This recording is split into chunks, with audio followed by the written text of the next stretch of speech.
talunin ni Risa Hontiveros for, in case siya ang tatakbong presidente sa 2028. Confident na confident si Madam, mga kabibig. Well, kung confident siya, edi kaya niyang gawin. Di ba, mga kabibig? O eto, kabibig, o pinag-uusapan natin sila sa Hontiveros. Ngayon, kabibig, ito kasi ang statement. Hontiveros, naniniwalang kayang matalo si VP Sara sa 2028 presidential election. Kayang matalo ang sinumang kandidato. Kahit si VP Sara, gaano man siya kalakas ngayon bilang kandidato patungong 2028, maari pa rin matalo. Ay, Risa, wala pang assurance dahil natatakbo si VP Sara. Oo, pressured nga siya. Hindi siya pressure na naging VP Pressure siya sa mga tao na gusto siyang patakbuhin sa 2028. Dinadamay niyo siya sa inyong style ngayon. Nagsisimula na kayong mamulitika. Dinadamay niyo ang isang gamit si VP Sara sa inyo. Oy, gamit si VP Sara na magmukha siyang kontrabida sa mga buhay niyo ngayon, sa mga ambisyon niyo. Sabi ni any candidate can be defeated. Even VP Sara, as strong as she is today. So, inaamin mo, Risa Hontiveros, na malakas talaga si VP Sara. Malakas si VP Sara na ngayon pa lang, nagsimula na kayong manira sa kanya. Nagsimula na kayong ginagamit ang pangalan niya para mapansin. Ito yung old strategy ba nga, yung kaaway mo, gagamitin mo yung pangalan para mabash ka ng todo. Well, mileage na rin yan. The more they bash you, still publicity. Pero ang problema, negative publicity. Iba kasi sa pag-artista, Madam Risa, negative or positive publicity is still money. Pero dito, negative publicity sa politiko, negative ka talaga. Basura ka talaga. Kung positive publicity, positibo ka talaga. Kaya nga si VP Sara, kahit anong pang gagawin yung paninira sa kanya, kasi positibo ang nakikita ng mga tao sa kanya, yan, sinabi mo, she is strong candidate for 2028. Diba? So takot na kayo. Kaya maaga pa lang 2026, nagsimula na kayo. Nagsimula na kayo sa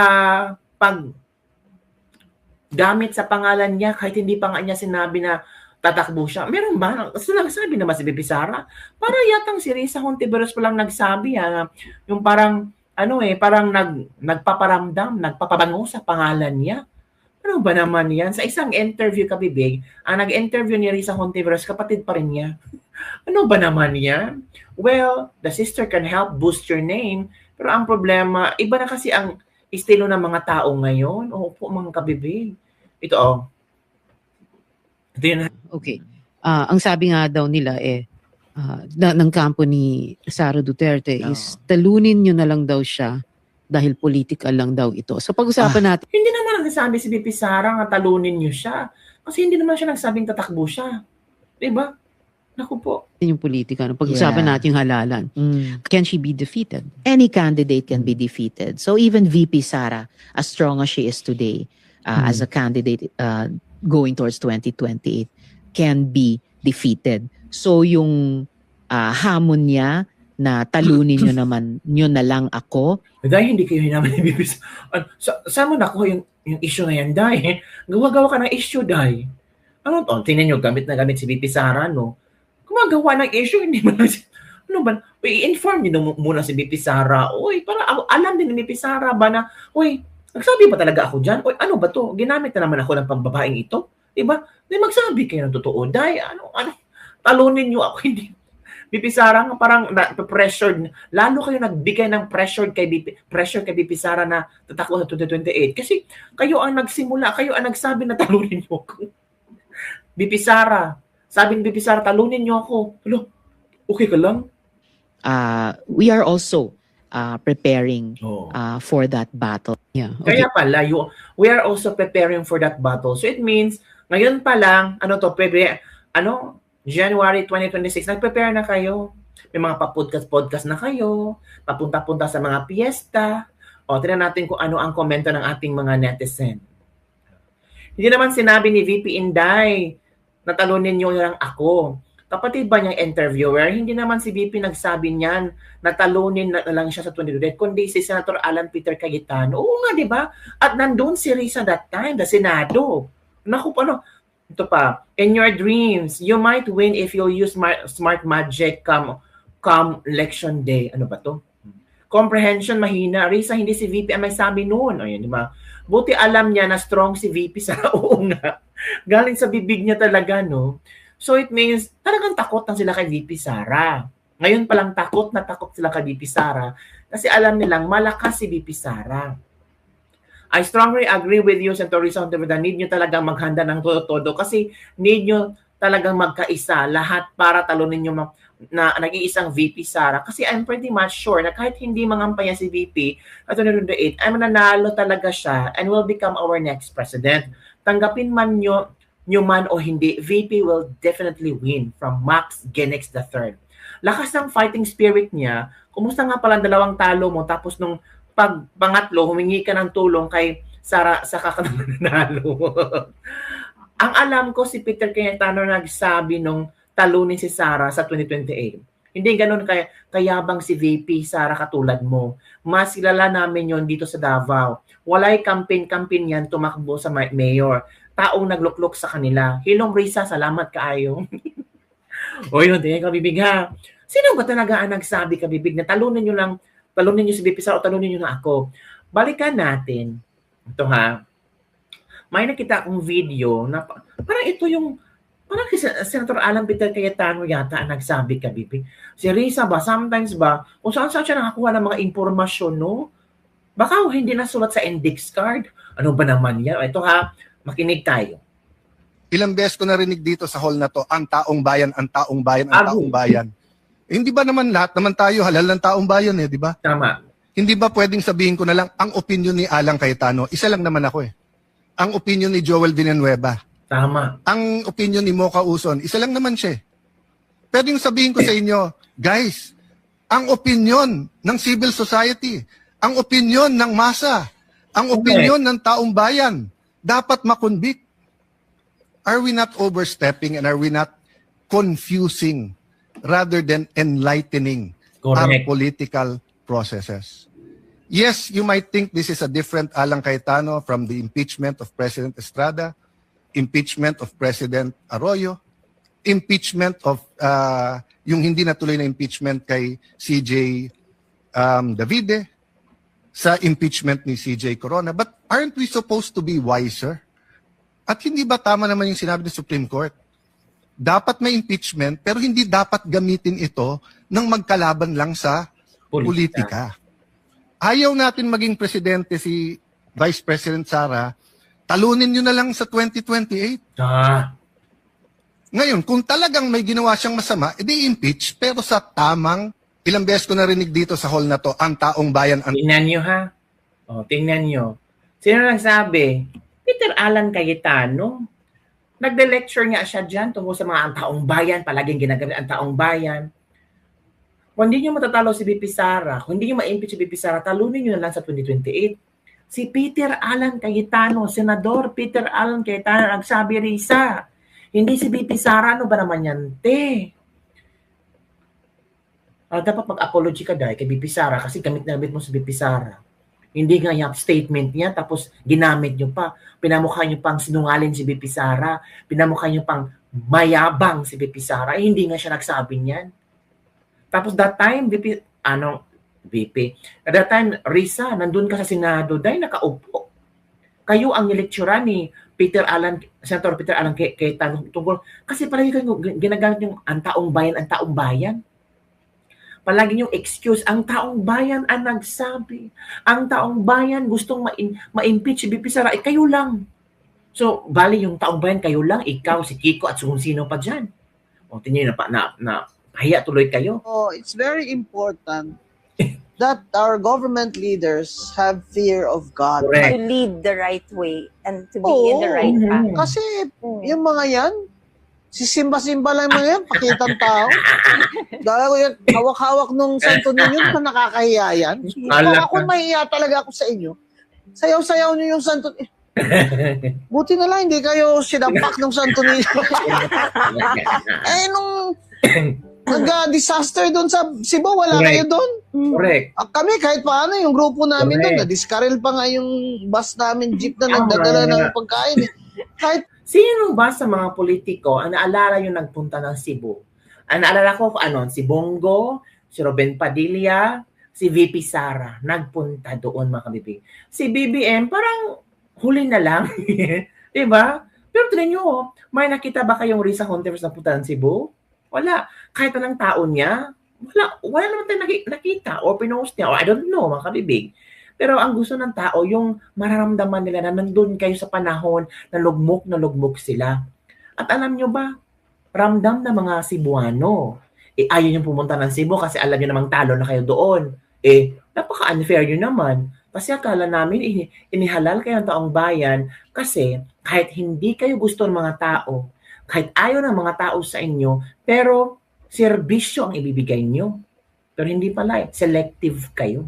paano kami mga Bisaya, ambag-ambag kami pera Correct. para padalan pati mga OFW. Correct. Kahit paano, sila, saan ba kayo nag-ayuda doon? Tapos Correct. sayaw-sayaw kayo ng Santo Niño. Correct. Ya, kahilas ba? Kahilas na. Cebuano pa, hilasa, oy. Ano mo ibig sabihin nun? Ano kayo? Kahilas.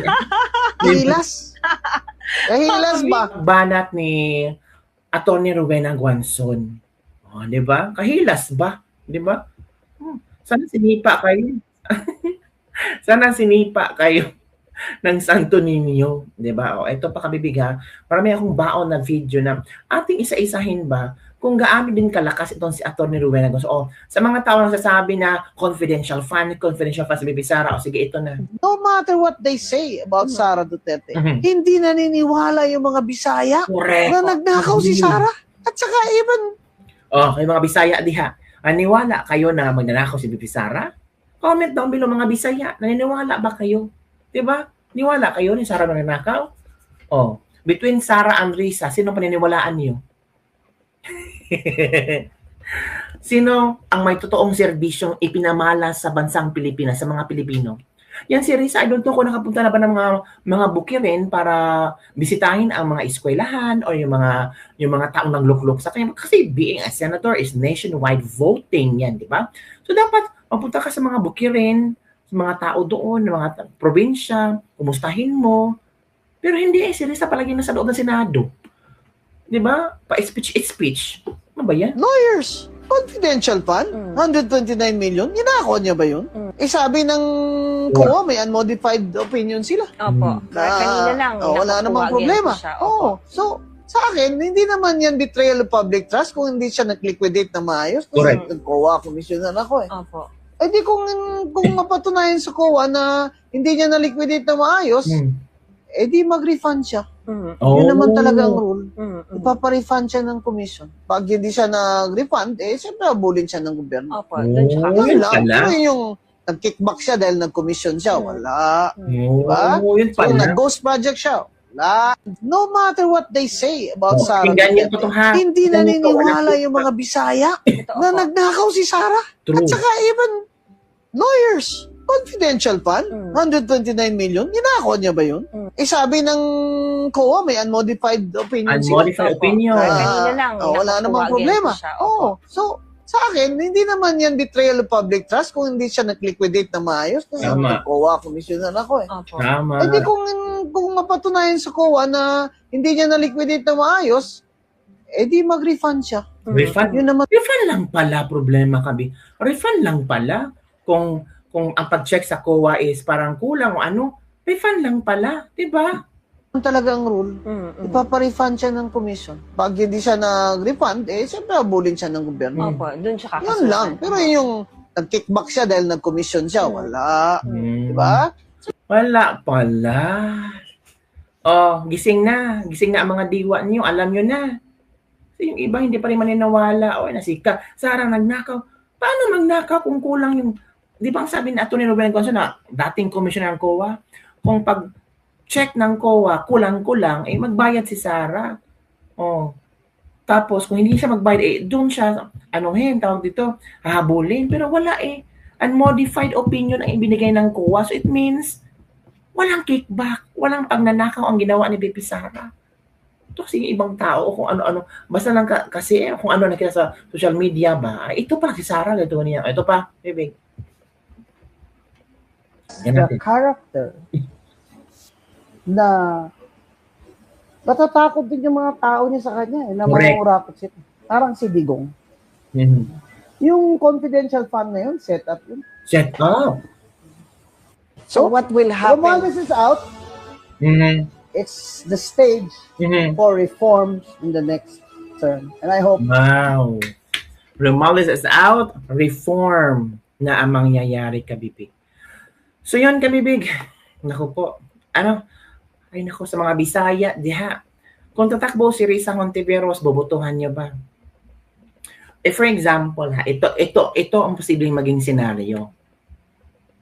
Posibleng mag-team up si Risa Hontiveros or either si Tulfo. Pero Tulfo, I don't know kung magtatakbo ba yung presidente or vice-presidente. Pero sure, si Risa gusto talaga mag-presidente kasi confident, feeling niya.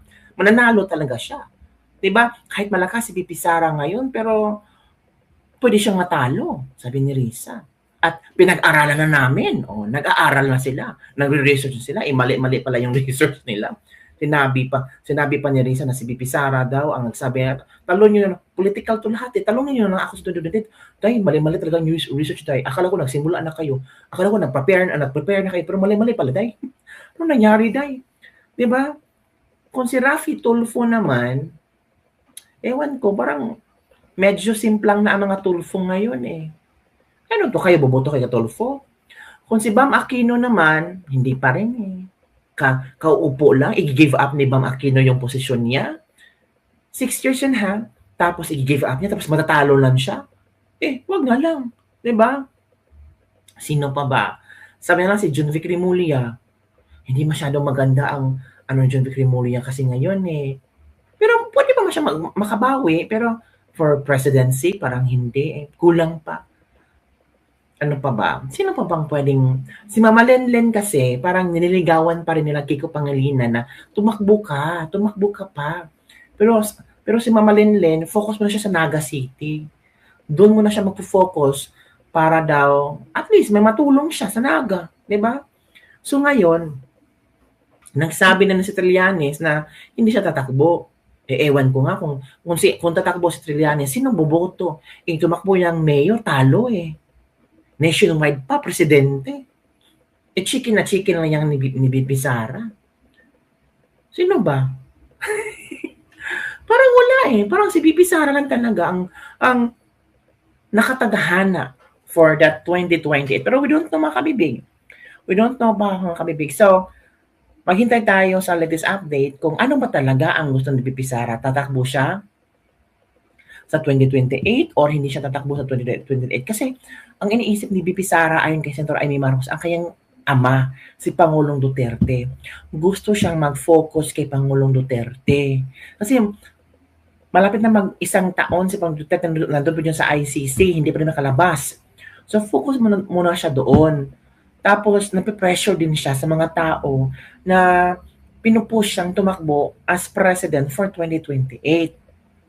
So yun, ngayon, I don't know kung pinag-isipan naman ni VP Sara or hindi, pero sana makakam up na siya ng decision niya. Kasi pag hindi si VP Sara, nandiyan naman si Baste, si Pulong. Ang daming choices, no? Ang daming choices. Kumpara sa kabila, parang yung choices nila parang hindi hindi akma at ayaw ng mga tao. Pero sa kabila, VP Sara, Baste, Pulong, may mga choices talaga, grabe.